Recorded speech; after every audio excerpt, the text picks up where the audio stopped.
All right, good morning. We're live. This is Cowboy, and this is the Algo Factory free to the public live lab where we talk about charts. We can talk about whatever you all want to talk about. Can answer your questions, or I can simply take a look at the markets and see what they might be doing today.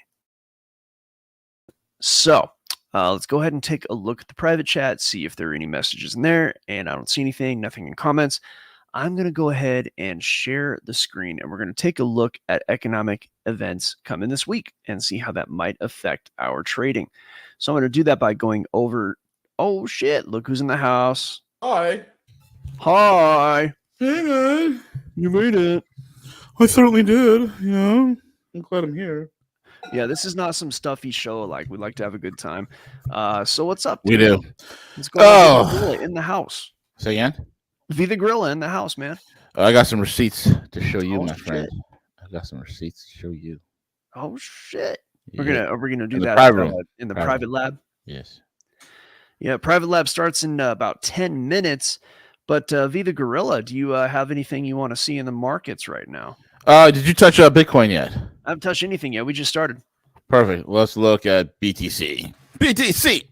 BTC. All right, let's do that.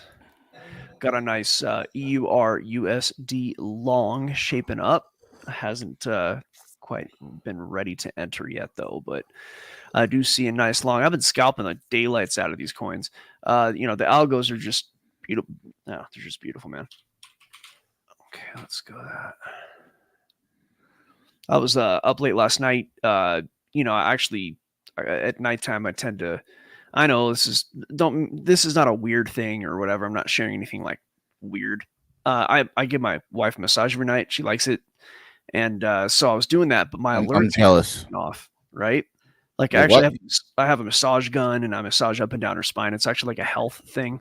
The long story short, as I'm doing that, all my alerts keep going off, and so I'm like literally scalping the euro while I'm taking care of my wife, bro. It's pretty amazing. Yeah. No, she does the same for me, dude. She actually Nice. she's a chiropractor, and she'll do all these adjustments and massages on me. I literally just get like therapy in my house all day long. So it's like, yeah, I don't mind returning the favor. Nice. You know what I mean? What kind of crazy guy likes to touch his wife and make her feel better? You know, it's just weird. Sick, man. You're just sick, bro. That's actually How racist. dare you touch your wife? Touch my wife. It's racist. Look at this, dude. Do you see what has happened here? Like, if you go back 2 days ago, Monday morning, actually, I think this might have been the Monday afternoon video. These yellow lines that you see on the screen that I'm going to zoom in on, I drew these 2 days ago. Do you not see that I literally called out like where price would go days ahead of time? Yeah, you did. I called this out ahead of time, folks. Like, I know my shit. Okay. The algos told me, plus my knowledge and price action. So I had one option where it might head down. I had one option where it might consolidate and possibly head up. However, I should include an option that might actually head down after consolidation as well. That can happen. We're going to take a look at what that may or may not look like, right? So I do want to make sure we do have a contingency for that move down as well. Not to say it'll happen right now or whatever, but we're just going to take a look at that, right? So Bitcoin now is at 62,500. And I would say by price action alone, there is a decent likelihood that this will head down. So let me make some of these lines a little more, what's the word, translucent, so that I can make, let people see what's going on here. Make these dotted. All right. So one of the things that we're looking at is a bearish formation. It's called a bearish descending triangle. Okay. So price action tells you a story. And whenever I'm doing algorithms, I always keep, if I'm manually trading, basically, where I'm not like letting the machine trade it for me, which that's more than half my trading is actually manually trading. I still like to do that.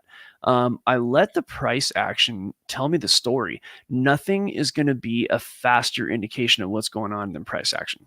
No algos, no nothing, unless you're like, doing high frequency trades. And that's not something that we get into. You got to have like millions of dollars all horse shit like they do on TV. But what you have here are lower highs and you have lows that remain the same, right? So price keeps bouncing off that same low, but the highs that it's making are getting lower. So the story that's being told by price right now is that as price bounces off lower highs, the bears are getting stronger and stronger. So the bulls are defending the same kind of 61,750 level. They keep defending it. You see all these multiple bounces off that. However, every time it bounces and comes to a high, those highs keep getting lower. The bears keep getting stronger and stronger. So that's what that means. And generally, that means there will be a move down. Doesn't have to go down, right? That's not necessarily what's going to happen, but the probability that price goes down is pretty high. And we can even measure how that might be if we go from the top to the bottom. The highest point the price reaches inside this triangle, and the 618 extension, it's a little hard to see on the screen here. So let's clean some things up. We don't need these right now. We don't need that right now. And we don't need this right now. And let me zoom in here. Okay. So if you can see here, the highest point that price reaches in this triangle, I'm going to outline this, make it real easy for everybody to see, right?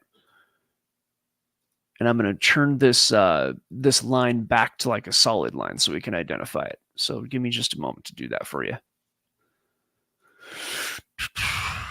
Okay. So price is following that line, that yellow line that I just drew.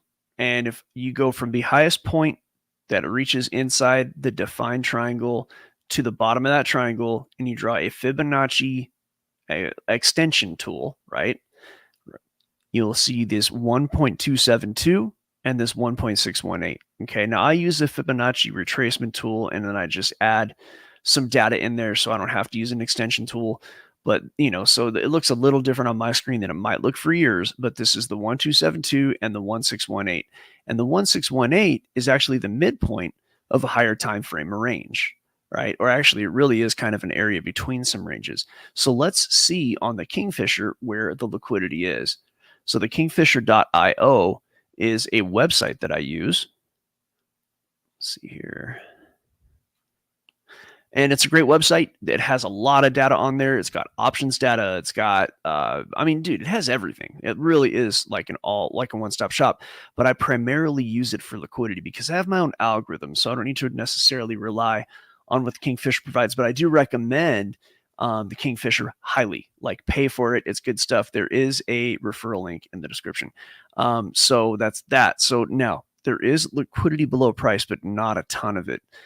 There's some down at like say 61.5, 61.8, right? So I mean those are not that notable, but I will mark them. So 61.5. I mean, that's just literally like, I'm not even going to mark them. Okay. That's literally at the bottom of this triangle. So those are just micro moves. They're not that important. Okay. So if I were to go back, look, there's a little more liquidity down. I'd say the strongest bit, probably going to have a decent bit around 60,000, 57 and a half, things like that. Now let's see where this bit is down here. Okay. So here's 60,000. Right? That's your 272. So right where that 1272 fib extension is 60,000. This is probably, if price breaks down, the first place it will go.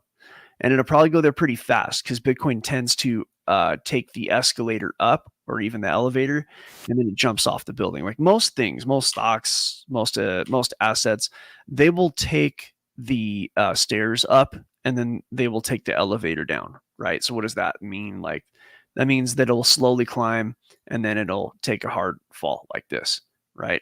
Well, Bitcoin, I like to say, takes the elevator up instead of the elevator down, right? And then it just jumps off the cliff, like jumps off the top of the building. That's the moves back down in Bitcoin are strong.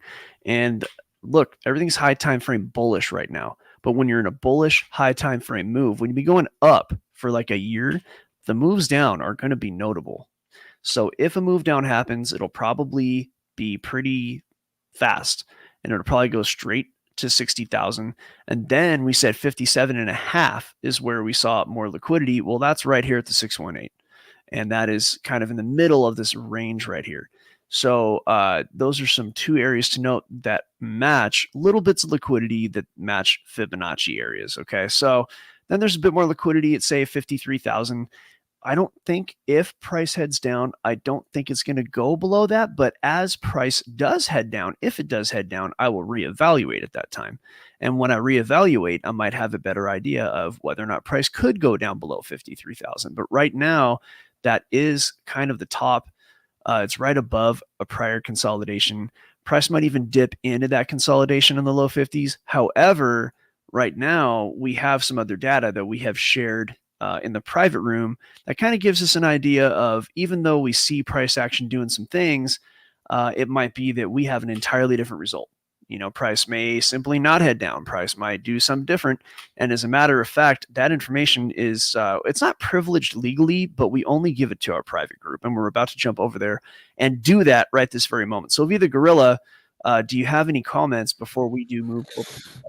No, my comment is, listen, don't sit on the sidelines and wondering if this is for you, whether you should try it or not. Listen, if you are interested in creating a secondary form of income, look, you don't need to be a math whiz. You don't need to be a whiz in anything or an expert. We will teach you the ways. It's very straightforward, easy to understand. And then you learn through immersion right here with us over at algofactory.tech. So join us today, algofactory.tech. Take it away. Join us or die.